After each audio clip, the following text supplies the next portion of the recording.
ძალიან დიდი მადლობა, რომ პასუხობთ ჩვენ კითხვებს.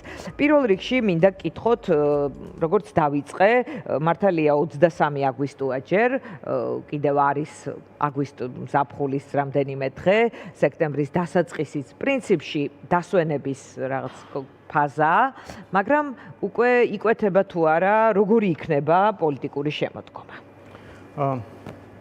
მიუხედავად იმისა, რომ ზაფხულია სინამდვილეში პოლიტიკური ცხოვრება არ გაჩერებულა, რაღაც შეიძლება მათ შორის მედიაში ხალხი ისვენებდა, პოლიტიკოსები მხოლოდ მედიაში არა, ეს არხი არ ისვენებდა და სხვა არხებიც, მაგრამ დრო და დრო დააკვირდეთ, მაგალითად ერთ-ერთი ყველაზე ჩვენთვის ზოგადად შეიძლება წარმატე, ცუდი, მაგრამ ქოცებისთვის წარმატებული პერიოდი იყო ომის 7-8 აგვისტოს ამბავი, იმიტომ რომ პირველად შეტევაზე გადავიდნენ, სულ ყველაზე სუსტები იყვნენ ამ სიტუაციაში, ყოველთვის რაღაც ესეთი თავიანთი ოპოსუმის პოზიციით, რომ რაღაც ჩვენ საცოდაები ვართ, რაღაც ომი სააკაშვილმა დაიწყო და რაღაც ეს სუცვლად გამოიყურებოდნენ და ეხლა პირიქით შეტევაზე გადავიდნენ და ძალიან აქტიურები იყვნენ ზოგადად. რა იყო მათი ძლიერი მხარე ამ შეტევაში? ძლიერი მხარე არ იყო, ის იყო, რომ ოპოზიციის მხარეს არაფერი არ ხდებოდა, მართლა ისვენებდა ბევრი და სინამდვილეში ქართულ ოცნებისგან რომ დააკვირდეთ, არა მარტო მედია, არამედ ყველა პოლიტიკური ლიდერი აქტიური იყო და თავის ჩვეულებრივ დღის წესრიგს ატარებდნენ, მაგრამ დაამატეს ჩვეული ისტერია, რომელიც ბარამიძეზე ატეხეს და აი ამ მომენტში აქედან წამოვიდა დიდი ინფორმაციული ნაკადი, ოპოზიციისგან ფაქტობრივად პასუხი არ იყო და ბარამიძეზე მიდიოდეს საუბარი მის თვითმართლებაზე თუ რაც იყო. ანუ სინამდვილეში ყველაზე სუსტი პოზიცია ქართულ ოცნებას, რადგან აქვს ეს რუსეთ-საქართველოს ომის შემთხვევაში, პირველად მეგონი რაც მე მახსოვს, ასე თუ ისე ინფორმაციულ ველზე უკეთესად ჩანდნენ. რაც ზოგადად სუდი. ომის თემა სისუსტეა, მათი თუ პირიქით აქციეს რაღაც არ არის ყოველ სისუსტე იყო, იმიტომ რომ შეიძლება პროპაგანდისტულ ხაზად, რომ მეგონი ქართულ ოცნების ხაზაჭრიასაც არ მოსწონს, როცა საქართველოს აბრალებ ომის დაწყებას, იმიტომ რომ ამ მიმართულებას ხო, ანუ ეს ზოგადად სულად გამოიყურება, როგორც ამ დამოუკიდნეს სააკაშვილი, ახლა ლეგიტიმურად არჩეული პრეზიდენტი ყავს და ის რო იწყებს ომს, მაშინ ქვეყანა იწყებს ომს და არ შეიძლება რომ სააკაშვილმა დაიწყო და სააკაშვილმა არ დაიწყო, ეს რაღაც აბსურდია. აი ეს აბსურდული პოზიცია, რომელიც ქართულ ოცნებას აქვს, ყოველთვის სულად გამოიყურებოდა და ყოველთვის აი მოღალატეობის რაღაც სუნი ასდიოდა ამ ყველაფერს და როცა ამას თუ კონცენტრირებულად პასუხობ და ყოველთვის ეს ხდებოდა, ყოველთვის პრობლემური იყო ქართული ოცნებისთვის და ამჯერად აი უბრალოდ თელ ოპოზიციურ სპექტრში მხოლოდ ბარამიძის თემა იყო, რა და ბარამიძე რაფშუაში არ იყო საერთოდ და მით უმეტეს რომ რაღაც სულ სხვა კონტექსტში და სხვა დროს და ასე შემდეგ იყო ნათქვამი. და ამიტომ სიტყვის აისხულების შეუძლებლობა არ გამქრალა. განათლების რეფორმა მიდის გაქანებული და ფორმებიდან დაწყებული უნივერსიტეტის ის არ გაჩერებულა. ანუ სინამდვილეში ეს ყველაფერი ხდება.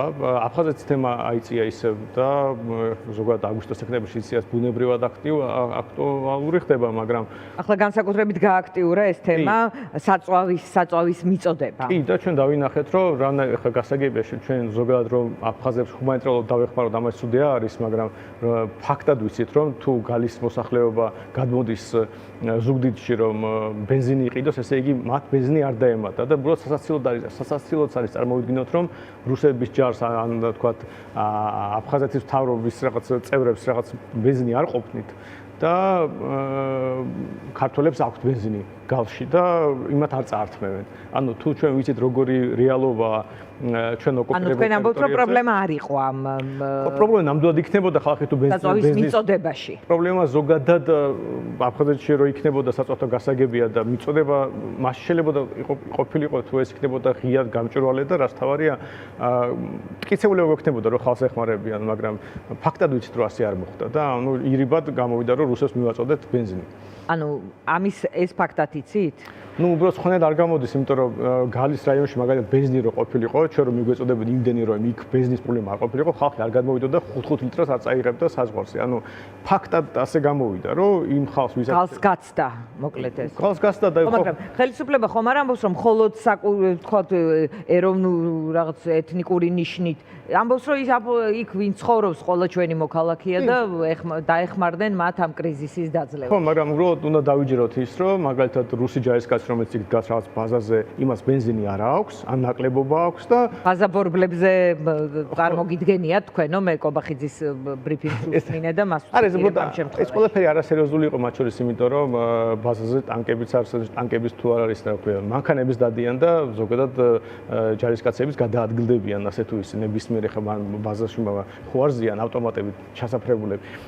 და თქვენ რომ ყოფილიყავთ ვიყავით ხელისუფლებაში და ასეთი საწვავის კრიზისი ყოფილიყო და ყოფილიყო თხოვნა ბიზნესის ციტირებ ახლა ოფიციალურ ინფორმაციას, ოფიციალური ქვეყნის პირველი პირის განცხადებას, ხომ?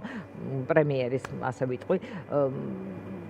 თქვენ არ მისცემდით ბიზნესს, ისინი ამბობენ, რომ ეს ოკუპაციის კანონის ფარგლებში მოხდაო შესაძლებლობას, რომ გაეტანათ და შეეტანათ ბენზინი რესპუბლიკაში. რომ სრულიად საწინააღმდეგო უნდა იქცეს ჩვენი მთავრობა ამ შემთხვევაში, თვითონ კი არ უნდა იყოს რაღაც მიმწოდებელი. ვერას იზამთრით. ხო. ჩვენ პირიქით უნდა გქონდეს ვაჭრობა გახსნილი. ეხლა რეალობა ისეთია, რომ საზღვარი რეალურად ვაქციეთ, საზღვარად ჩვენო მთავრობა მის სუსი და პოლიცია დგას. ანუ ადმინისტრაციული საზღვარი კი არ არის, როგორც მაგალითად კახეთთან შეიძლება გქონდეს ან რა ვიცი, იმერეთ რაღაც და სამეგრელოს შორის რა ხო, ანუ ჩვეულებრივად რაღაც ადმინისტრაციული საზღვარი, რაღაც ხაზია, სადაც 100 პოლიციელი დგას და არც სუსი. არამედ ნამდვილ საზღვარად ვაქციეთ და ვაჭრობა გავაჩერეთ. და რა გამოვიდა, რომ მხოლოდ ის რაღაც მიდის, რაც მთავრობას უნდა, მთავრობის ნებართვით გადის. ეხლა წამოიგინეთ თუ გალში მოშლიდით ამ რა თქმა უნდა, წამოიგინეთ გალში თუ ცხოვრები ქართველი იქნება თუ გაგრაში ცხოვრები აფხაზი იქნება, თუ ეს ჩვენი გადმოსახედიდან ჩვენი მოქალაქეა. რატომ უგზავნოთ მაგათ გადმოვიდნენ მაგას ზუგდიდში და იყიდონ ბენზინი? აი, ჩვეულებრივად რომ არ იყოს ეს ბარიერები, ეს ხალხი რომ გადმოსულიყო და იყიდათ რამდენი ბენზინის გაუხარდებათ იმდენი. ხო, ფრიდან არის ბარიერები მთლად აქედანაც. ეს ხო მათი პრობლემა იქნებოდა. თუ ისინი გთხოვენ დახმარებას, ის ბარიერები ხო აღარ იქნებოდა. და ჩვენ აქედან ბარიერები ავაწყოთ, აუგზავნეთ ვაჭრობა რიგით ადამიანებს, მათ შორის ქართველებს, რომელთაც გალში ცხოვრობს და მათ ნაცვლად ვაჭობთ აი ამ მარიონეტულ რაღაც ხელისუფლებასთან. თუ შეიძლება კიდევ ვიღაცასთან, იქაურ კორუმპირებულ ბიზნესმენებთან, იმიტომ რომ გასაგებია რომ ისეთი რუსეთის ოკუპაციის პირობებში რაღაც თავისუფალი ბიზნესი ამ კუთხით, მით უმეტეს რომელიც შეიძლება ბიზნეს მომარაგებით იყოს დაკავებული, არსებობს. და წამოიგინეთ რომ ჩვენ რო პირიქით იყოს, რომ არანაირი პრობლემა არ იყოს, გადმოხვედი რა, პატარა მანძილია, გადმოხვედი მანქანა, ჩაასხე 100 ლიტრი ბენზინი, 200 ლიტრი ბენზინი წაიღე, თუნდაც იქ მე გადაყიდე ეს ბენზინი, მაგრამ ეს ხო ნამდვილად გვეცოდინებოდა, რომ ამ ხალხს პრობლემა ბენზინის არ ექნებოდა. და იგივე შეიძლება ყველის გადატანაც კი პრობლემაა, ეს ხო ბენზინზე ხა საუბარი წავიდა, მაგრამ ყველის გადატანაც ჩვენივე მოქალაქეებს მაგალითი არსებობდა 2 წლის წინ მგონი, მამაშვილს ვესროლეთ პოლიციამ სიგარეტის კონტრაბანდის გამო. ანუ რეალურად ჩვენ გვჭირდება მართლა რო ვაჭრობა იყოს ადამიანებს შორის და ეს იქნება ადამიანური ურთიერთობების აღდგენის ერთ-ერთი ელემენტი. ოკუპაციისგან ეს არ დაგვიცავს იმ გაგებით, რომ ეს სხვა პრობლემების ნაწილია, მაგრამ აფხაზებთან ნორმალური ადამიანური ურთიერთობების აღდგენის რესურსი არის მხოლოდ ვაჭრობა. როგორც მაგალითად ერთნეთის ბაზარი იყო და მაშინ ერთნეთის ბაზარი რო სააკაშვილმა დახურა, ეს იყო ყველაზე დიდი შეცდომა, რაც საერთოდ დაუშვით. ის რო არ ყოფილიყო ომის დაწყება იქნებოდა ბევრად უფრო რთული 2008-ში. და იგივე იქნება, ჩვენ გვჭირდება ბევრი ერთნეთის ბაზრები, მათ შორის სხვადასხვა წერტილში, არა მარტო აფხაზეთთან, არამედ ცხინვალის რეგიონთან, რომ უბრალოდ ვაჭრობა დაიწყოს. ბევრი ადამიანი ვაჭრობს. მაშინ პრობლემა არ არსებობდა. დაჭერდათ ბენზინი, გადმოვიდნენ იყიდონ, პრობლემა არ არის. მაგრამ როცა მას მთავრობა აკეთებს, ფარულად აკეთებს, გაურკვეველია ვისთან გარიგებით აკეთებს ამას და ასე შემდეგ, ნუ ეს ბუნებრივია, არასდროს არ იქნება სამ. კი ბატონო, გადავიდეთ ღარიბაშვილის თემაზე. რა გაიგეთ თქვენ მისი წერილებით? რამდენად არის ის სიმპტომატური, რა ტიპის სისტემასთან გვაქვს საქმე და თქვათ მიიჩნევთ თუ არა, რომ ის არის დღის წესრიგის ნაწილი, ის შეიძლება იყოს უფრო და უფრო აქტუალური, მისი წერილების შინაარსს გააჩნია და რომ ის არ საუბრობს ამ წერილებში გადაჭრით. მე ყოველ შემთხვევაში ეშთაბეჭდილება დამჩა, რომ არასდროს პოლიტიკას არ გაეკარება. შეიძლება თუ არა რაიმე ტიპის პოლიტიკური გზავნილი ან მომავალით იკვეთებოდეს ამ შემთხვევაში ღარიბაშვილთან დაკავშირებით. ის ნაწილი რომ კობახიძე თუ ბიძიაშვილი თუ დინარაძე ნერვიულობენ რომ ღარიბაშვილი პოლიტიკაში წავა, უბრალოდ ძალიან სასაცილოა ჩემი. უბრალოდ არაფერში არ წერია და სხვა თუ არაფერი 5 წელი აქვს მის ჭილი. ეს ნიშნავს, რომ შემდეგ არჩევნებს გამოტოვებს, იმის შემდეგ არჩევნებს გამოტოვებს და ეხლა რო დაუშვათ, რომ ბიზნესმენი ნერვიულობს, რა იქნება 2032 წელს, 32 წელს და აი იმისთვის ემზადება 31 ალბათ უკვე 30 თუ ხო 5 წელს ხო, ბოდიში, ხო, ანუ კი ბატონო, ხო და ანუ რამდენიმე თვეა ზის. ანუ 28-ში ხო იქნება არჩევნები, 32-ში ხო შემდეგი იქნება, ესე 32 წლისთვის ემზადება, ანუ 32 წელს რო არჩევნები იქნება იმისთვის ემზადება. იმაზე ნერვიულობს, რომ ყარიბაჩო რაღაცას იზამს ამ ადამიანი, რომელიც აი უბრალოდ პირიქით ამბობს, რომ ბიზნესმენი უყვარს. ანუ უბრალოდ არასერიოზულად გამოიყურება ეს ყველაფერი. პოლიტიკაში ყოფნის დაზღვევის თემას თქვენ გამორიცხავთ. არა უბრალოდ არანაირი კარზე ვინმეს ადარდებს ღარიბაშვილის წავედ თუ არა. ერასოს ვერ დავიჯერებ, რომ ვიღაცა ნერვიულობს ამის გამო. მათ შორის არსებული მოცემულობით რაღაც სხვა გარემო რო იყოს და ქვეყანა რო ინგრევდეს, კიდევ ვიღაცა შეიძლება რამის იფიქრებდა, მაგრამ ამ სიტუაციაში ადამიანი, რომელიც 100%-იანი ერთგულია ბიზნესშვილის მიმართ, უბრალოდ არანაირი შანსი არ არსებობს, რომ მას რამე საფრთხეს წარმოადგენს ბიზნესშვილს. ზოგადად რო დააკვირდეთ მისივე წერილები, ზუსტად იგივე ხასიათის არის, არაფერზე ანუ შინაარს მოკლებულია, როგორც მაგალითად გახარიას გამოსვლები, როგორც ზურაბიშვილის გამოსვლები. ყველა ეს აი ბიზნესთან წასული ადამიანები უფრო შეიძლება კობახიძეს ებრძვიან და კობახიძე არ უყვართ, მაგრამ ბიზნესს არ ებრძვიან. არც ეს და არც მეორეს მაგალითად არ მოუყოლია რა ხდებოდა ბიზნესმენებთან ურთიერთობაში, რა ხდებოდა თუნდაც ერთის პრემიერობის შეიძლება ფიქრობენ, რომ ივანიშვილთან დაპირისპირება ეს საბედისწერო შეიძლება იყოს მით უმეტეს პატიმრობაში მყოფი ადამიანისთვის და ეს რაღაც გარკვეული ტაქტიკა იყოს მისი მხრიდან. ასე უყურე. ეს ზუსტად იგივე ხელწერაა, როგორც გახარიას ზურაბაშვილის შემთხვევაში იყო, რომ აი რაღაცას ლაპარაკობ, ვითომ რაღაცას უკმაყოფილო ხარ და რო კითხვა დასვა რა გინდაო ვერ უპასუხებ. აი რამდენი ვერ გაიგეთ ღარიბაშვილს რა უნდა დამწერა. მე მგონია არაფერი არ შუაში არის, არასერიოზული. შეიძლება რაღაც შიდა დაპირისპირებები იყოს, შიდა ქოცური ამბები იყოს, მაგრამ ამას არანაირი პოლიტიკური დატვირთვა არ აქვს, თუ ჩვენ რაღაც ხელისუფლების ცვლილებაზე ვსაუბრობთ და ნამდვილად რაღაც პოლიტიკურ პროცესზე, თორე ეხლა შიგნით რაღაცა ვიღაცა მას არ შეუძლია დააზიანოს ხელისუფლება? რა თქმა უნდა შეუძლია, როგორც გახარიას შეეძლო და ზურაბიშვილმა არც ერთმა არ გააკეთა. უბრალოდ თუ რა წამოსადგენი ადამიანი წელშივე წელს რო უყვარს ბიზნესმენშვილი და თქვენ დაიჯერებთ რომ ის ბიზნესშვილს დააზიანებს. აი უბრალოდ აი არაფერში არ წერია რომ ჩვენ დაუშვათ რომ ღარიბაშვილი რამე სერიოზულ რაღაცას პოლიტიკურს დაიწყებს თუ რა თქმა უნდა თუ იქეთ არ დაავალეს რამე ითამაშოს როგორც შეიძლება რა ვიცი ღარიბის გახარია თამაშობდა ზურაბიშვილი თამაშობდა მაგრამ შინაარსობრივად გახარია ზურაბიშვილი თქვენი აზრით რაღაც პოლიტიკური როლები ჰქონდათ გამწესებული აი როლში მყოფი ადამიანისთვის მით უმეტეს ამ ლოგიკით ივანიშვილმა მიანიჭა მას ეს როლი ორი ბრალით ქვეყნიდან წასული ასე შემდეგ გაშვებული კი ბატონო ანუ დაჭერა რომ უნდადეს ხვდებით რომ დაიჭერდა ანუ საზღვარზე გადასვლას ვერ მოასწრებდა გასვლა. ნუ აი როგორ ხდებით ხა დაჭერა უნდა ადამიანის ბიზნესშვილს და ვერ დაიჭერს ანუ ცოტა. ბევრი ვინმეს ვერ იჭერს ვინც ქვეყნიდან არის წასული შეიძლება ასე დეკლარირებული აქვს. ძალიან პირობითია, მაგრამ უყურეთ რა შეასაქმე მე არ მინდა რაღაც შეთქმულების თეორიებში, მაგრამ ჩვენ ხო ფაქტად ვიცით რომ გახარიას არაფერი არ უთქვამს არასდროს ბიზნესშვილის წინააღმდეგ. ფაქტობრივად ერთი რაღაც ისტორია არ აქვს მოყოლილი, თუნდაც აი როგორ მოხდა რომ როცა პრემიერი ხარ ადამიანი და გადადგები და არც ერთი მინისტრი არ მოყვება. ანუ მინისტრები შენ დანიშნული რო არის. ან რაღაც 20 მინისტრზე ხო ზედმეტია საერთოდ საუბარი.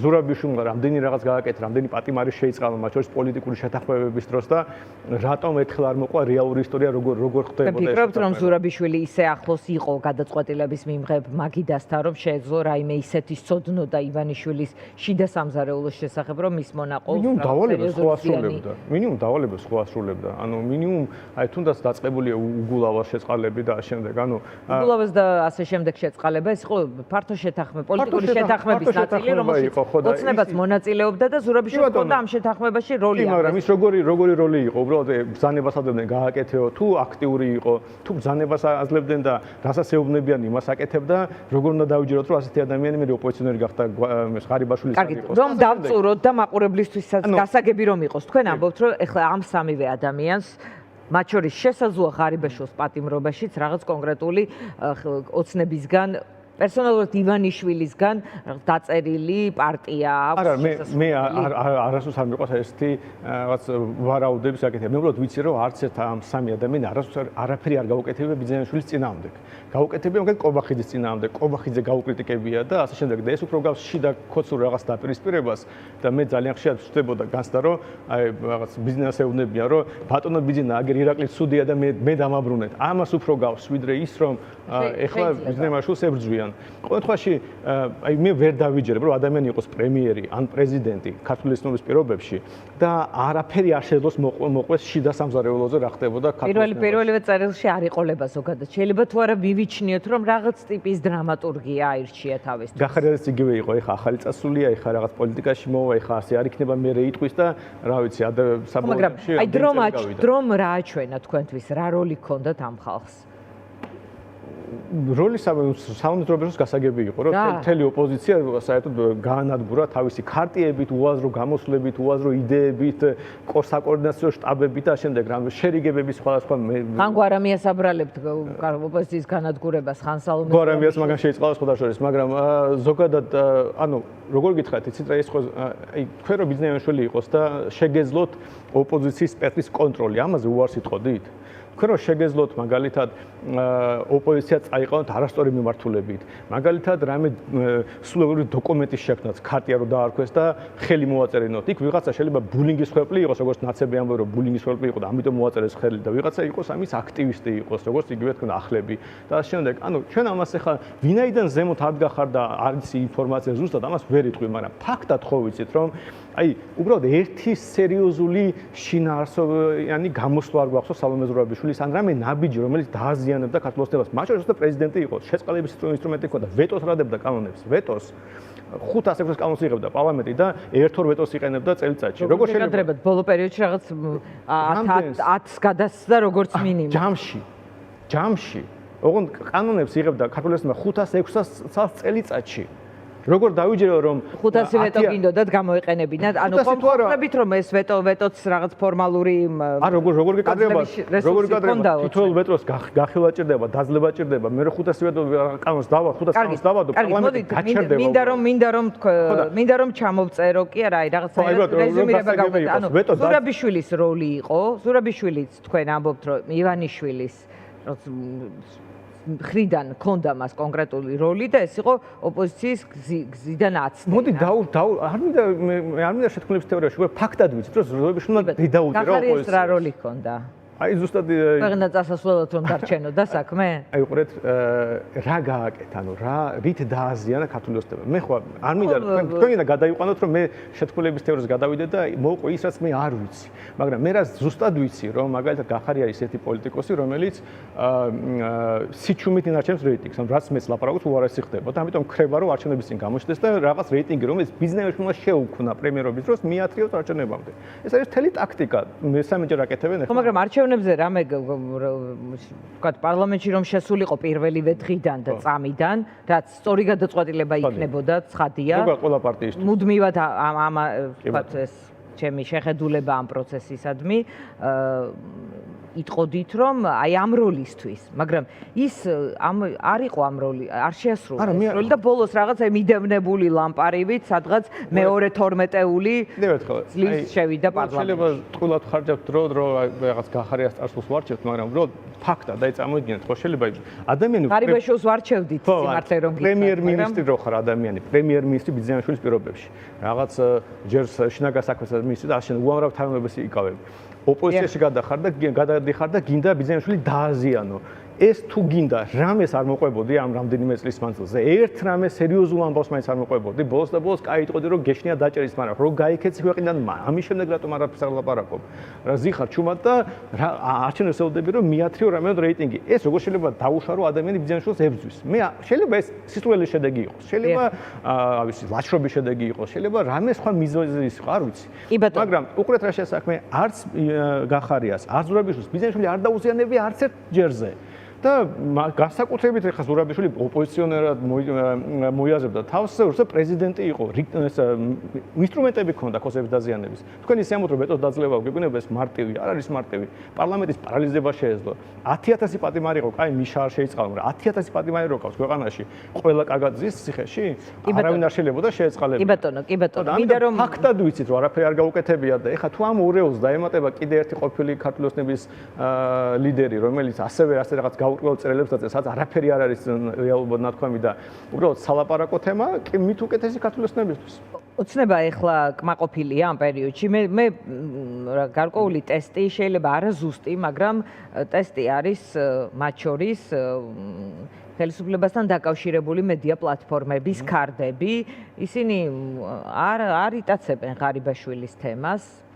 ან ყოველ შემთხვევაში მისი წერილების თემას გამოხმაურების რეჟიმში არიან ძირითადად ექსპერტები და ასე შემდეგ. ანუ როგორ ფიქრობთ, ეხლა ღარიბაშვილის სამმა წერილმა, სამივე წერილი ეს არის რაღაც ოცნებასთან შეთანხმებული პროცესის ნაწილი? ისევ მინდათ რომ მე რაღაც ვილაპარაკო იმაზე, რაც მე არ ვიცი. როგორ შეიძლება ვიცოდე ღარიბაშვილის შეთანხმება იმასთან იქ თუ არა.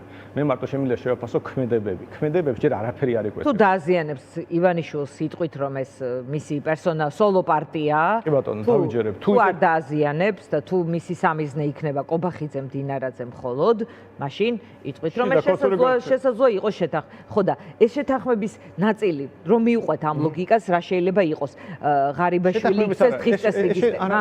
შეთანხმებას არა, შეიძლება იყოს შიდაქოსური გარჩევა. ბოლოს პატრონმა ერთი თანამშრომელი გააგდო, მეორე დააწინაურა და ამ გაგდებულ შეიძლება უნდოდეს დაბრუნება.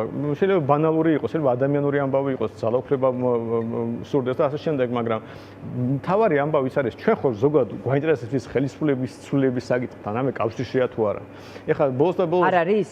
მაგალითად ადამიანი რო ყვება რომ თუნდაც მდინარაძე შეიძლება ეს არ იქნებოდა მისი ინდივიდუალური გადაწყვეტილება, მაგრამ რაღაც ტიპის განაჩენებით შანტაჟი და ვაჭრობა მიდის და ასე შემდეგ. ეს სისტემაზე იმ ადამიანებსაც არ უქმნით ნეგატიურ შთაბეჭდილებას, რომლებიც ოცნების მხარდამჭერები არიან. ეხლა ოცნების მხარდამჭერებმა არიციან, რომ რაღაც სასამართლო მართვადია თუ ის რა ქვია, მამუკავდინაძეს რომ უნდოდეს ღარიბაშვილთან რაღაც შეთანხმება, ამას რაღაც კონტაქტი ექნებოდა, თუნდაც ის ციხე. ანუ ისინი ამ შეხედულებების მიუხედავად არიან ოცნების მხარდამჭერები. ცხადია, იმიტომ რომ აი ხარავინ არ დაუშვებს, რომ რაღაც ტიპის კომუნიკაცია არ შეიძლება იყოს ღარიბაშვილსა და რა ვიცი, ყობახიძეს შორის და ასე შემდეგ. ამაში მე მგონი რანერაც შეიძლება რაღაც აი ძალიან აბსტრაქტული დიალოგი. ეს ამბავი ვერ აზიანებს ოცნებას თქვენ. შეჯერები არაფერი არ ხდება. დავაკვირდეთ, როცა აი რამე იქნება, რამე ისეთი სიგნალი არ დამალავთ. და ასე შემდეგ, რომელიც მართლა ვიტყვით, რომ აი ეს ბიზნესს დაარტყა. პირდაპირ ბიზნესმენი დაზიანდა ამით. აი თუნდაც რაღაც ან ახალი სანქციების წყარო გახდება, ან თუნდაც რაღაცა ბრალდების, ან თუნდაც რაღაც აი კორუფციული გარიგების, სადაც ბიზნესმენია ჩართული და ამის მტკიცებულება დაიდება. რამე ნებისმიერი, თუნდაც პატარა ან დიდი, მე ვილაპარაკოთ. კი ბატონო, და კითხვა მაქვს აუცილებლად ეს ამბავი რაღაცნაირად ოპოზიცია რა ტიპის დღის წესრიგით არის ახლა ამ პოლიტიკურ ველზე. შეიძლება თქვენ ოპოზიციური პარტია ხართ, მაგრამ თლად რაღაცა მეინსტრიმის ნაწილი არ ხართ, თქვენთვის ხართ უფრო, მაგრამ აი მეინსტრიმში რაც ხდება, ანუ ღარიბაშვილი შეჭამს თუ არა იმ დღის წესრიგს, რომელიც ძირითადად მათ დავებს ჰქონდათ ათვისებული. ზოგადად დანარჩენი ოპოზიცია, მე მგონი უბრალოდ თვით რაღაც ლიკვიდაციის რეჟიმშია ზოგადად და რომ დააკვირდეთ ქართული ოცნების თქვა პროპაგანდას, როგორ არის აწყობილი, ჩვეულებრივად არის ჯერ რაღაც ისტერიკა, მაგალითად ნოდარ დუმბაძეზე ისტერიკა მატყდება, მერე გადაერდოცა დასრულდება 3-4 დღე ხალხი ისტერიკაში იქნება, მერე კინკლაობა ოპოზიციაში. ვინ ვიღაცამ გალანძღა, ასე თქვა, ესე თქვა. მერე რაღაც ბარამიძეზე ისტერიკა, მერე 3-4 დღე მერე ისევ კინკლაობა ოპოზიციაში. მერე ტრაქტატი. ხო, მერე რაღაც ერეკლე მეორე, ისტერიკა, ეხლა კიდე რაღაც მეგონი საყოველზე რაღაც დაიწყეს და შემდეგ. ანუ ჩვეულებრივი ამბავია, როცა ოპოზიციურ მხარეს, ან უბრალოდ ქართული ოცნება არ აძლევს შესაძლებლობას მათ შორის თავის ამორჩევას და ოპოზიციურ ამორჩევას დამშვიდეს და შეხედოს რა ხდება ქვეყანაში. პრობლემა არის, რომ აქეთ ამ მხრიდან იმის ნაცვლად რომ რაღაც დაუპირისპიროთ, აი მაგალითად მარტივ მაგალითს ავიღებთ, აი ხა კატასტროფა ხდება განათლების სისტემაში. თუნდაც აი ფორმებიდან დაწყებული რა ბარდაგი მოაწყეს, რომ ვერც კი ხვდებით რატომ მოუნდათ ასეთი არადეკვატურობის გაკეთება, დამთავრებული საუნივერსიტეტო რეფორმით.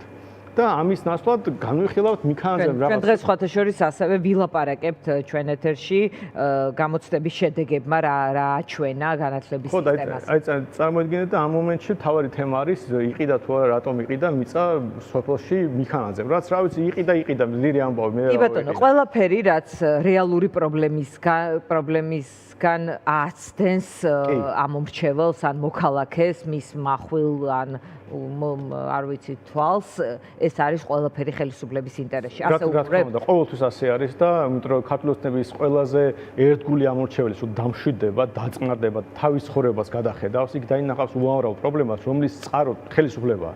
არა მე, თქვენ და რომელიღაც ოპოზიცია, არამედ ხელისუფლება, იმიტომ რომ პრობლემის 90% მისი ყოველთვის ხელისუფლება იქნება დამნაშავე ამა თუ იმ ფორმით. კი ბატონო, ხო, მაგრამ ეს არ უნდა მუდმივ მოხდეს. ისტორიულ რეჟიმში ცხოვრებაზეც ხომ ხელისუფლება პასუხისმგებელი. კი, და ამას არ გვიწევს. ამას ნამდვილად ხელოვნურად აკეთებ, იმიტომ რომ ამის მტკიცებულებას არსებობს ბოლოს შეხედეთ რა ხდება, რა ვიცი, სახელმწიფო მედიაში. ანუ ეს ისტერია სპეციალურად იწევა. პრობლემა ის რომ აქედან არ უნდა პასუხობდეთ. ჩვენ საწინააღმდეგოს უნდა ვაკეთებდეთ, ოპოზიციური მედია იქნება და ოპოზიციური პოლიტიკოსები, რომ ამ ნამდვილ პრობლემებზე ვილაპარაკოთ და მშვიდად ისტერიკის გარშემო. კი ბატონო, სანდრო, დიდი მადლობა. მადლობა, სანდრო რაქვიაშვილი იყო ჩვენი სტუმარი.